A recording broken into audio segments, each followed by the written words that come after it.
In the realm of endless light, where nebulae swirled like silk in a slow-moving river, a small figure darted between pillars of starlight. Shirley, with eyes like polished obsidian, giggled as she evaded the grasp of a towering, regal figure. Her father, the celestial emperor, sighed, his voice echoing with the gentle authority of 1,000 chimes. "Shirley, you cannot run from your destiny," he said, his form shimmering. "The seat of the culinary goddess awaits, but your heart is still too full of clay." Shirley skidded to a halt on the crystalline floor. "But father, the mortal realm is so much more interesting. All those flavors, all that chaos." A knowing sadness touched the emperor's eyes. "Then to the mortal realm you shall go, not for play, but for a purpose." He materialized before her, placing a cool, moon-white jade pendant around her neck. It pulsed with a soft, internal light. "This will guide you. It is one of a pair. When you are near your mother, it will resonate with hers. Find her. Protect her." Shirley's fingers traced the smooth stone. "My mother, what does she look like?" she asked, her voice small for the first time. "She will not know you by sight," her father said gently, "but she will know you by taste. Make her the celestial egg fried rice. Its flavor is a memory only a soul from our realm can recognize." With a final, loving look, he gestured, and the universe seemed to twist around Shirley. The ethereal light dissolved into a dizzying spiral, and she was flung downwards, a single tear falling from the heavens. She landed with a soft thud in a grimy alleyway, the world assaulting her senses. Horns blared like angry beasts, the air was thick with the smells of exhaust and fried dough, and a torrent of hurried, anxious people flowed past the alley's mouth. Gone were the celestial harmonies, replaced by the grating symphony of a mortal city. Clutching her pendant, which now felt cold and dormant, Shirley felt a pang of loneliness. That her father's words echoed in her mind. Protect her. Determination hardened her small features. She stepped out into the chaotic street, a tiny, otherworldly being on a mission. A strange pull, a faint hum from her jade, guided her towards a restaurant named La Fortuna. Through the plate glass window, she saw a woman with weary, beautiful eyes and flour dusting her dark hair. Her chef's uniform was pristine but worn, her shoulders slumped in defeat. This was Yonina. Inside, the air in the kitchen was thick with tension, not just heat. Carlos, the restaurant's owner, cornered Yonina against a stainless steel counter, his smile a predatory sneer. "Another complaint, Yonina," he said, waving a customer's bill in her face. "They said the bouillabaisse tasted like dishwater. This is the third time this week. Your talent is costing me a fortune." Yonina's jaw was tight. "The seafood purvey you insisted I use sent me frozen fish. I told you it wouldn't work." "Excuses," Carlos scoffed, stepping closer, his cologne cawing. "You owe me for the ingredients you've wasted, thousands. But I'm a reasonable man." He leaned in, his voice dropping to a greasy whisper. "Spend one night with me. A private dinner, some wine, and we can forget all about this debt. Your job will be safe." Revulsion and despair warred on Yonina's face. She felt trapped, the weight of her family's curse, and her own poverty pressing down on her. Before she could answer, a small, clear voice cut through the tension. "I can cook it for you." Carlos and Yonina turned. Standing in the kitchen doorway was a little girl, no older than 5, with an unnerving comma in her dark eyes. Carlos let out a bark of laughter. "What did you say? Get out of here, kid. This isn't a playground." Shirley ignored him, her gaze fixed on Yonina. The pull from the pendant was stronger now, a gentle warmth against her skin. "The lady is sad," Shirley said, her voice steady. "You're being mean. Let me cook. I can make it better."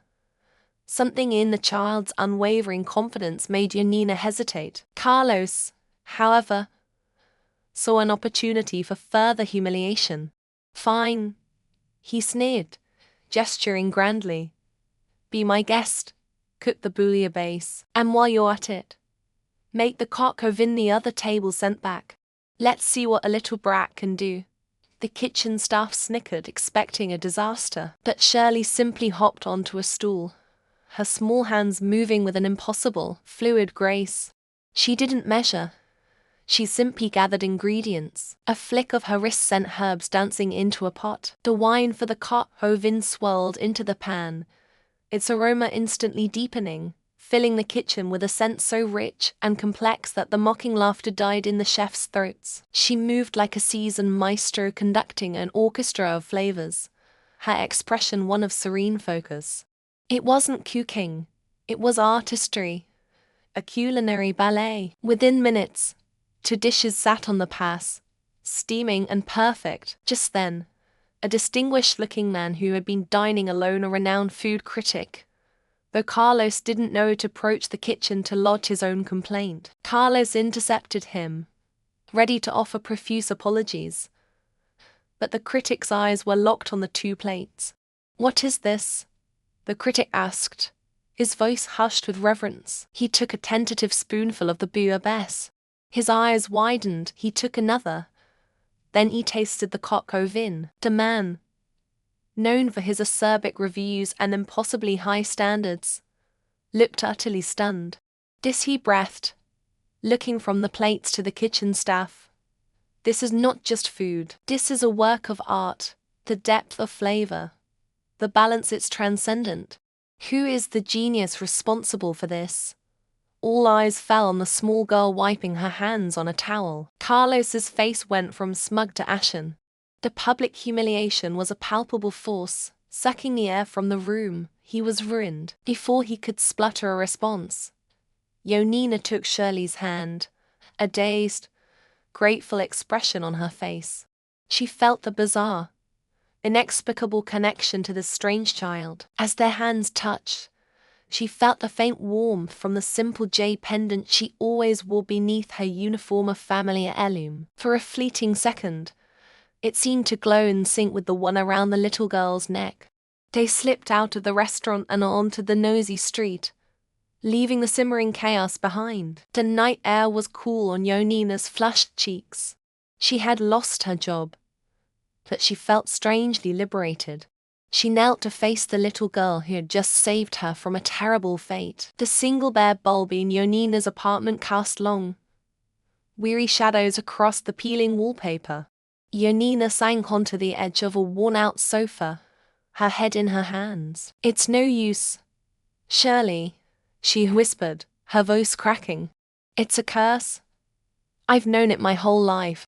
Everything I cook, it just dies. The flavors turn to ash in my hands. It's why they threw me out. Shirley, perched on a stool with her legs swinging, watched her mother with an unnerving calm. Her eyes, which held the wisdom of ages rather than the innocence of a child, sparkled. A curse, she chirped, hopping down.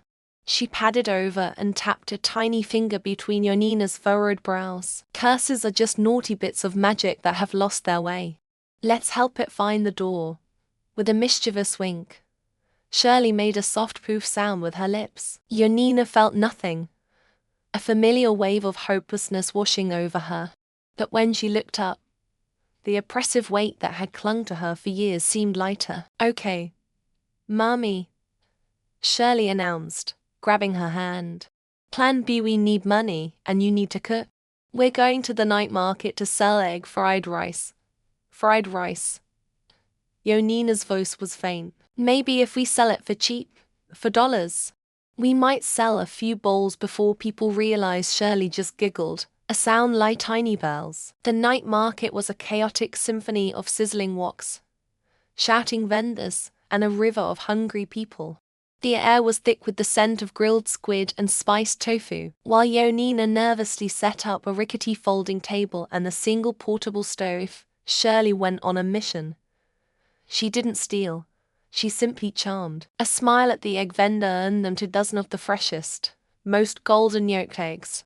A compliment to the rice farmer got them a bag of premium, fragrant jasmine rice. She returned with a basket overflowing with perfect scallions, aged soy sauce, and a knob of ginger, all freely given by vendors who suddenly felt an inexplicable urge to be generous. Yanina watched in a daze as she nervously scrawled egg fried rice for dollars on a piece of cardboard. Shirley snatched the marker. With a flourish, she crossed out the number and wrote a new one in bold, declarative strokes.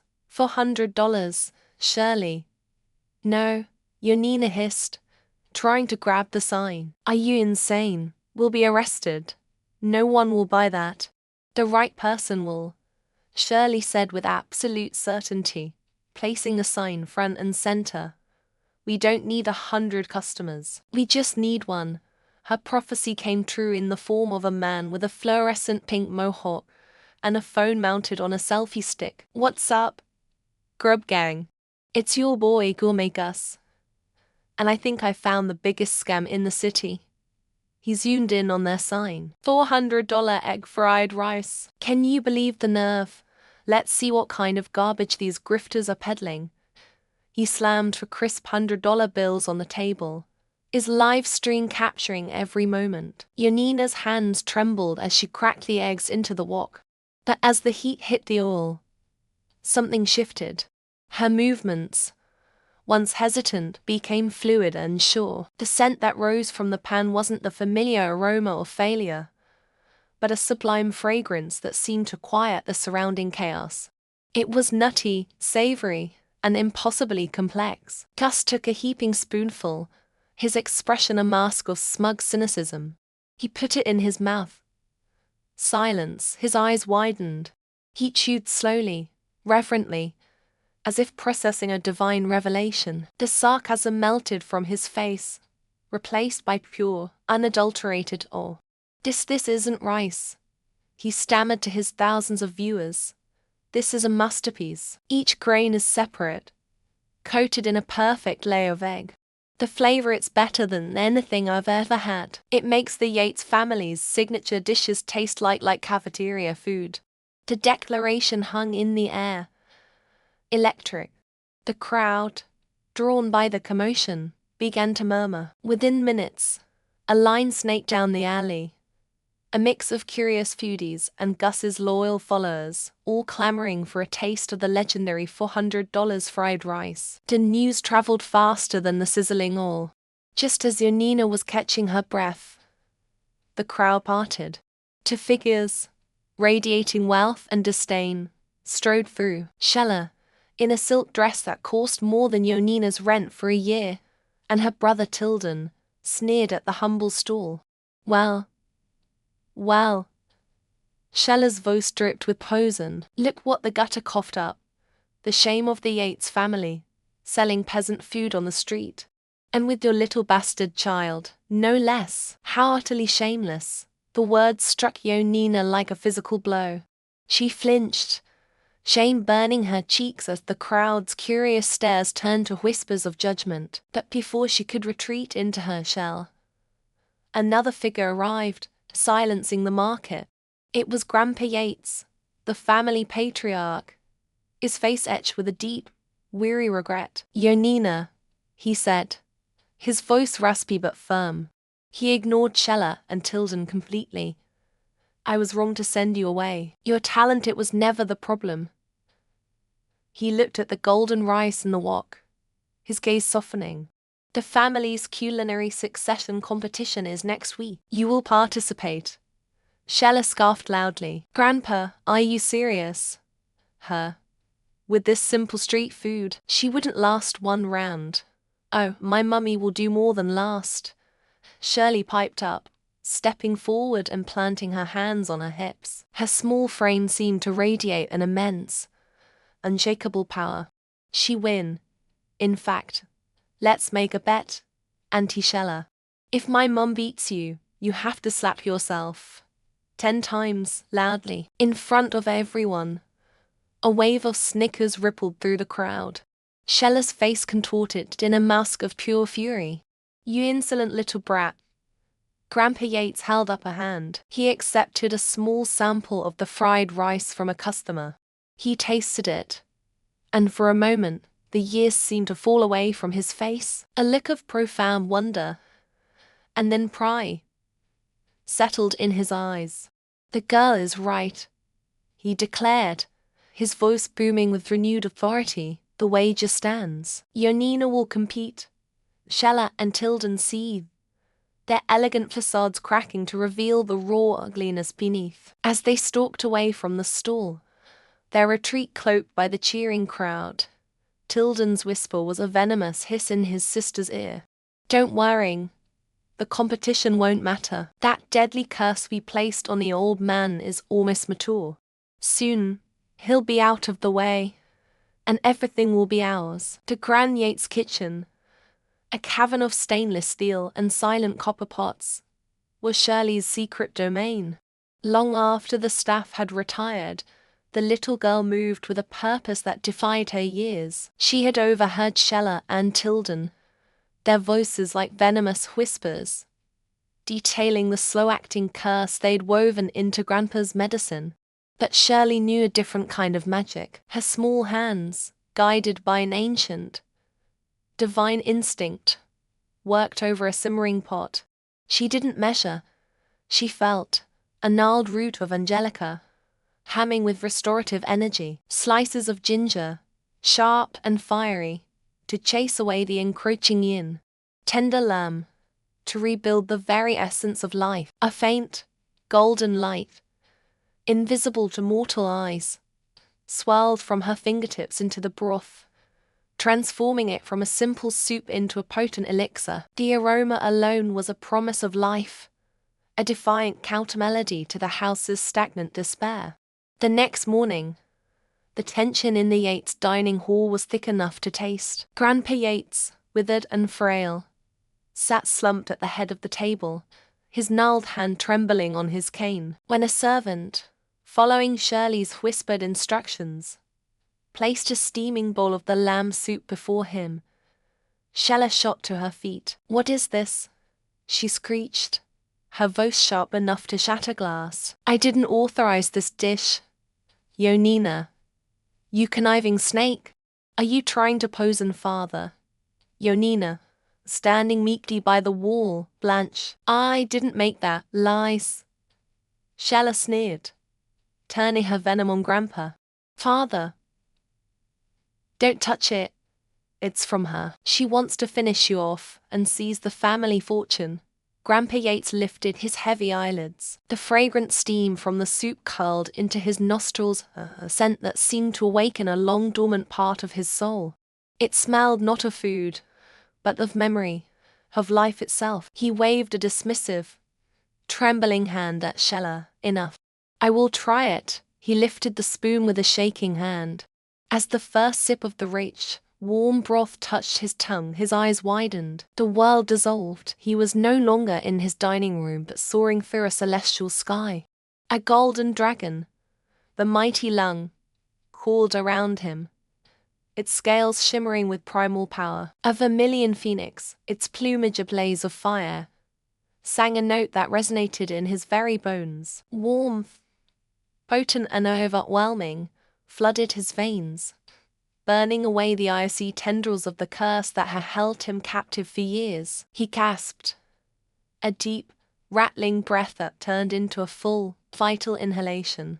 The colors of the room sharpened, the fog in his mind evaporated. He felt the strength surge back into his limbs, a forgotten tide of vitality. With the clatter that silenced the room, his ornate cane fell from his grasp and rolled across the marble floor. He stood up, slowly at first, then with a newfound straightness to his spine that he hadn't possessed in a decade. "I feel," he began, his voice no longer a frail whisper, but a resonant baritone. "I feel alive." Shella and Tilden stared, their faces masks of pure, uncomprehending rage. This wasn't possible. The Ninean curse was absolute. A slow and certain march to the grave. To see it shattered by a bowl of soup was to see the laws of their dark universe crumble. "The curse, it's broken," Tilden hissed under his breath, his eyes darting from the revitalized old man to Yonina. It had to be her. Shella, recovering her pose, channeled her fury into a cruel, theatrical display. Her eyes landed on Shirley, who was watching with a triumphant glint. "You see what your mother has done?" She spat at Grandpa. "This is a trick. Black magic. She's a danger to this family. A danger to her own child." She pointed a perfectly manicured finger at Yonina. "If you want to prove your loyalty, if you want me to believe this isn't some ploy to harm your daughter, then get on your knees. Crawl to me like the dog you are and beg for forgiveness." The air went still. Humiliation, sharp and absolute, hung over the table. Yonina's eyes filled with tears, but her gaze was fixed on Shirley. To protect her child, she would endure anything. Her pride was a small price to pay for Shirley's safety. Her back bent. Her knees began to lower to the cold, unforgiving floor. "Stop!" Shirley's small voice rang out with absolute command. She stepped forward, her small chin held high. From beneath the collar of her dress, she pulled a small, intricately carved jade pendant shaped like a crescent moon. It began to pulse with a soft, ethereal light, to glow, intensify, and as if in answer, a matching pendant, hidden beneath the collar of Yonina's simple blouse, began to glow with the same celestial luminescence. The two lights reached for each other, a visible, undeniable bond of mother and child. Grandpa Yates stared, his newly cleared mind connecting the dots. "The moon jaded is you. You are my granddaughter." His voice boomed with restored authority. "Yonina will compete. As for the bet..." Shella, a wicked grin spread across Shirley's face. Shella's own face turned chalk white. She had sworn to slap herself 100 times if Yonina was proven right. With Grandpa's stern gaze on her, she raised a trembling hand and delivered a single, sharp slap to her own cheek. The sound echoed the finality of her defeat. Later, in a secluded wing of the estate, Shella nursed her stinging cheek. "That little monster," she seethed at Tilden. "She broke the curse. But this isn't over." Tilden's lips twisted into a cruel smile. "The Ninean curse is gone. But I had a contingency. Remember the bracelet I gave Yonina as a welcome gift?" He gloated. "The cursed hand. As long as she wears it, any food she prepares will become utterly foul, bland, bitter, rotten. In the competition, her supposed talent will turn to ash in her hands. She will humiliate herself in front of everyone." He then held up a thin, golden rope that shimmered with an unsettling light. "And as for the little pest, I have her, trapped in the old archive room with an immortal binding rope and 360 Dower seals. Her divine tricks are useless now. She can't help Mummy anymore. In a dark, dusty chamber hidden behind a tapestry, Shirley struggled against her bonds. The golden rope felt like ice against her skin, draining her energy, suppressing her connection to the celestial realm. Panic, an unfamiliar and bitter sensation, began to bubble in her chest. She could feel her mother's anxiety, but she was powerless to reach her. A goddess trapped in a cage of mortal design. Meanwhile, Yonina sat in her guest room, preparing for the most important day of her life, unaware of her daughter's capture or the malevolent power clinging to her own wrist. She felt the strange and uncharacteristic sense of peace. The oppressive weight that had clouded her senses for years had lessened, a lingering gift from Shirley's mystical soup. She felt a glimmer of her old confidence, a quiet belief that she could win. Shella and Tilden watched her from a distance, their faces alight with malicious glee. They saw not a woman finding her strength, but a fool walking into a perfectly laid trap, without her magical child to intervene. Yonina was utterly, hopelessly alone. Her failure, they were certain, would be spectacular. The glare of the television nights was a physical weight, pressing down on Yonina as she stepped onto the polished floor of the kitchen stadium. Built within the opulent Yates family estate, the arena was a monument to culinary excess, gleaming chrome, marble countertops, and a gallery of silent, judging family members. In her simple, stark white chef's uniform, Yonina felt like a ghost haunting a palace. Across the arena, her cousin Shella and her husband Tilden stood at their own stations, their custom-embroidered jackets and smug expressions a stark contrast to her own bare-bones presentation. They looked like victors already. At the head of the room, behind a long judging table, sat her grandfather, his expression as unreadable as granite. The final challenge will test the very foundation of your culinary heritage. Grandpa's voice boomed, amplified by hidden speakers, a dish of deceptive simplicity. Your theme is egg fried rice. A murmur rippled through the spectators. Egg fried rice. It was the first dish every Yates heir was taught, a measure of their respect for tradition and their mastery of fundamental skills. For Yonina, the words were a death sentence. A cold wave of anxiety washed over her, chilling her to the bone.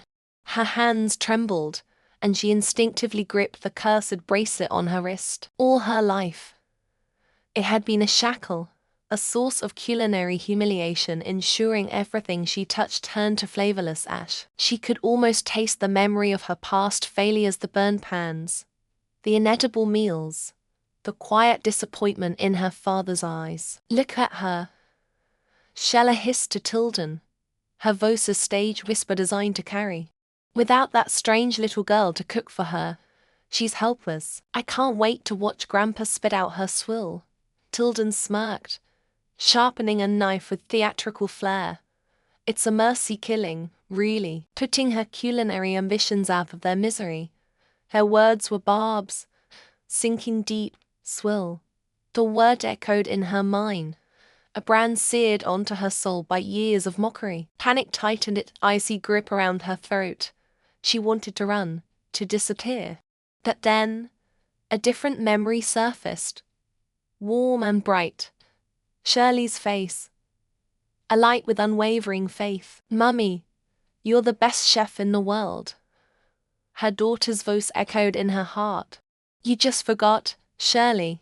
Her face, brilliant, an inexplicably powerful little girl. Shirley, who had been taken from her just this morning. The thought of her daughter, lost and alone, ignited a fire in her belly that burned hotter than any fear. She would not fail, not for them, but for Shirley. Yonina took a deep, steadying breath, closed her eyes, and let the memory of her daughter's belief become her anchor. When she opened them, the panic had receded, replaced by a strange, quiet focus. Her hands were steady as she moved to her station. A surprising ease settled over her. Her knife sliced through scallions with a precision she'd never known. Her wrists moved with an innate, fluid grace as she cracked the eggs. Her movements a dance she hadn't realized she knew. The familiar weight on her wrist, the curse that had defined her, felt lighter. Miles away, in a hidden, windowless room beneath the estate, that lightness had a divine source. Shirley was bound to a chair, not by ropes, but by shimmering bands of oppressive energy. Shella's magic, it was crude but effective, designed to suppress her own divine power. But Shella had underestimated her opponent. Shirley was not just some magically gifted child. She was the daughter of a celestial being. Closing her eyes, she focused her will, drawing on a power that tasted of ozone and starlight. Her small hands formed an intricate seal in her lap. By the sacred pact of the immortals, she whispered, a voice resonating with an authority far beyond her years. I command these mortal chains to break. A blinding flash of golden light erupted from her small frame. The magical bonds holding her shattered like glass. At that exact moment, in the kitchen stadium, the jade bracelet on Yonina's wrist cracked with a sharp snap, its malevolent energy dissipating into nothing. Yonina barely registered it, lost in the rhythm of the wok.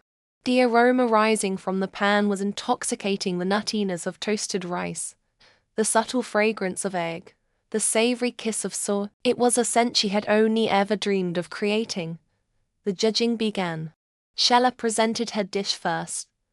An overly fussy concoction with bits of truffle that Grandpa dismissed with a frown. Style over substance, bland. He slid to score paddles across the table. A miserable 2 out of 10. Tilden fared better. His rice was perfectly cooked, each grain distinct, earning him a laudable 9. The pressure was immense. With trembling hands, Yonina placed her simple bowl before her grandfather. It was just rice, egg and scallions, nothing more. He picked up his spoon, a flicker of pity in his eyes that quickly vanished as he took the first bite. His eyes widened, he took another. Slower this time, savoring it. The world seemed to hold its breath. He put the spoon down, a look of unadulterated delight transforming his stern features. This is a heavenly delight, he declared, his voice thick with emotion. He looked directly at Yonina, his gaze filled with a wonder she had never seen before. The wok is perfect. The balance of salt and savoriness, it is unforgettable. It tastes like home. He raised his paddle. A perfect 10. A collective gasp swept through the gallery. Shella's face went pale with disbelief. Tilden dropped his jaw. The winner of the Yates family culinary succession, Grandpa announced, his voice ringing with pride, is Yonina Yates. Just as thunderous, bewildered applause began to fill the stadium. The heavy doors at the back burst open. Shirley, her face smudged with dirt but her eyes blazing with triumph, sprinted into the room. "Mommy!" Yonina spun around, tears blurring her vision as Shirley launched herself into her arms. She hugged her daughter tight, burying her face in her hair, inhaling the impossible scent of victory and reunion.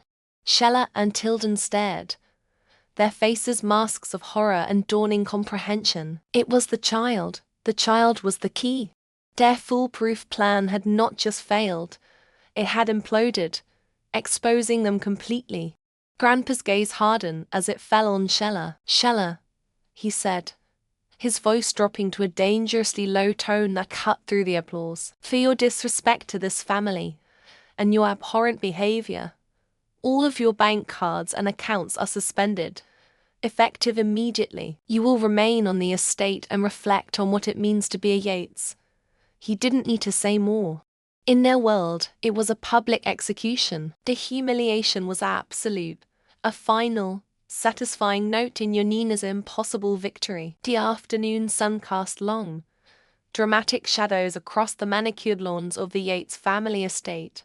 Inside the grand drawing room, the air was thick with a silence that felt heavier than sound. Grandpa Yates, his voice raspy but firm, stood before the assembled family. He looked directly at Yonina, his eyes holding a mixture of pride and apology. After careful consideration, he announced, his words echoing off the high ceilings, "I have made my decision. The future of the Yates culinary legacy and the leadership of this family will be entrusted to my granddaughter, Yonina." The name hung in the air, a declaration of war. Shella's perfectly composed face shattered. "Absolutely not," she shrieked, her voice a shrill crack in the solemnity. "You can't be serious, her." She was disowned. "She's a nobody who cooks in a back alley diner." Tilden, ever her shadow, stepped forward, his smile a venomous slit. "Grandfather, with all due respect, leadership requires proof. A true Yates must be recognized on the world stage.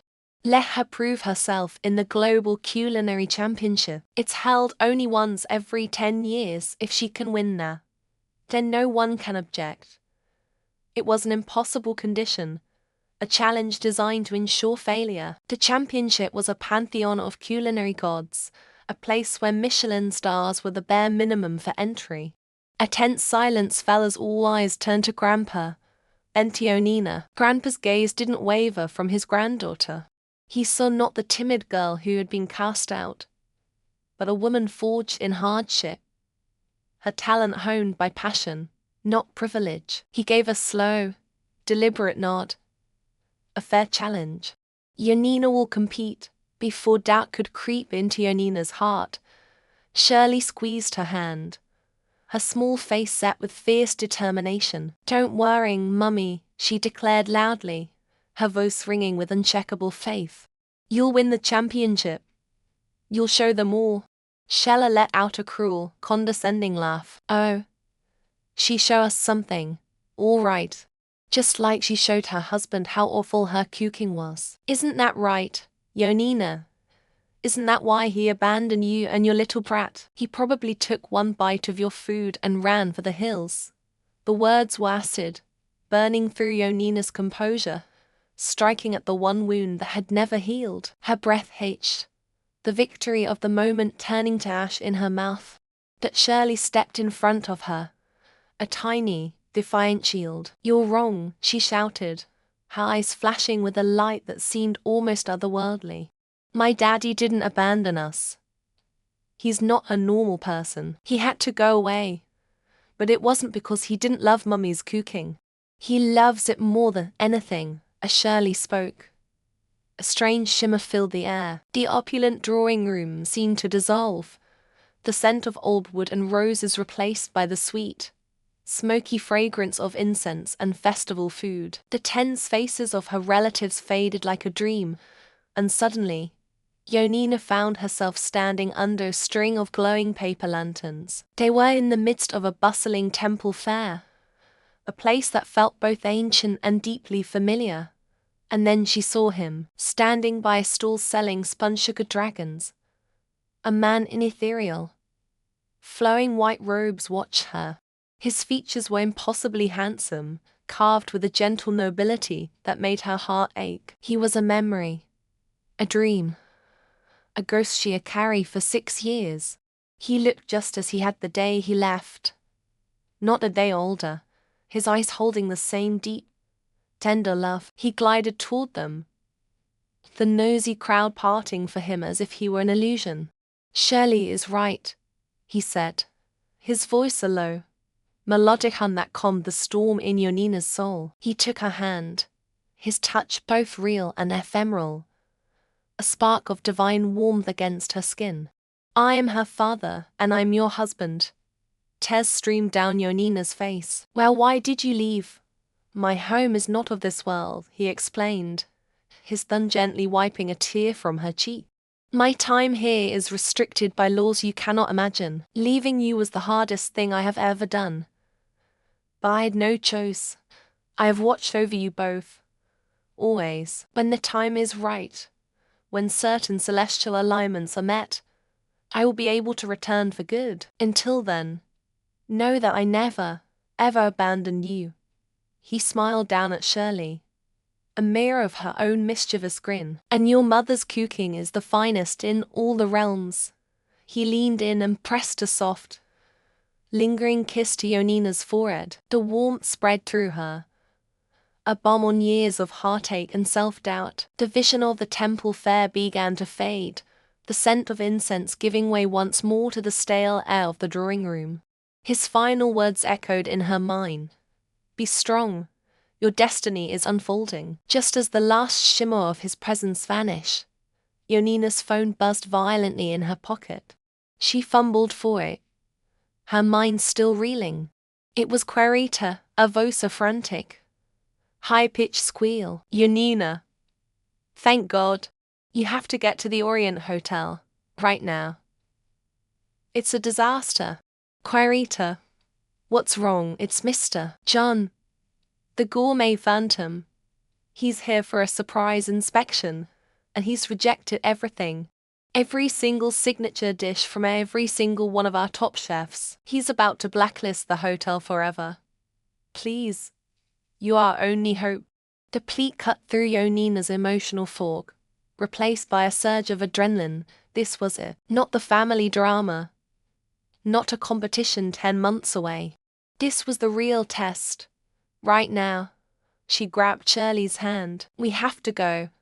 They arrived at the Orient Hotel to find the main kitchen in a state of controlled panic. A brigade of chefs in starch white uniforms and towering hats strutted about, their faces a mask of arrogance and anxiety. When Yonina, dressed in her simple work clothes, tried to enter with Shirley, the head chef, a burly man with a handlebar mustache, blocked their path.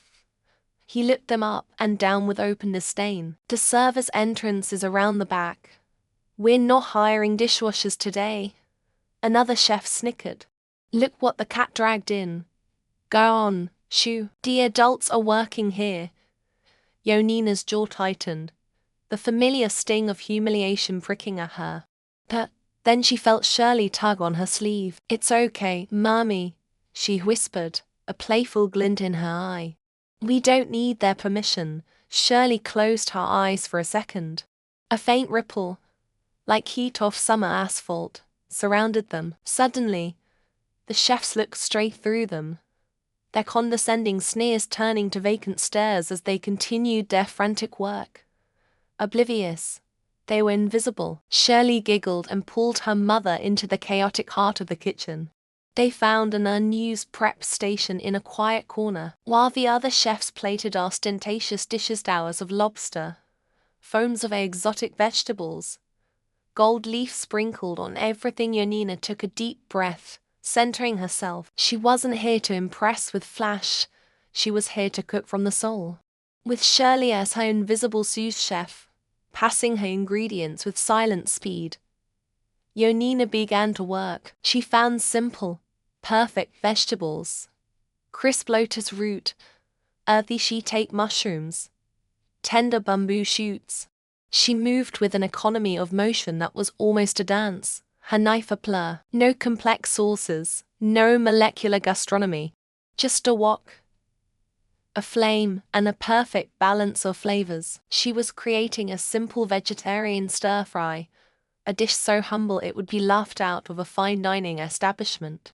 But it was a dish infused with clarity, love, and the mastery of pure taste. In the main dining hall, Mr. John, a man whose palate could make or break empires, pushed away his 10th and final plate with a sigh of profound disappointment. "Competent," he murmured to the groveling hotel manager.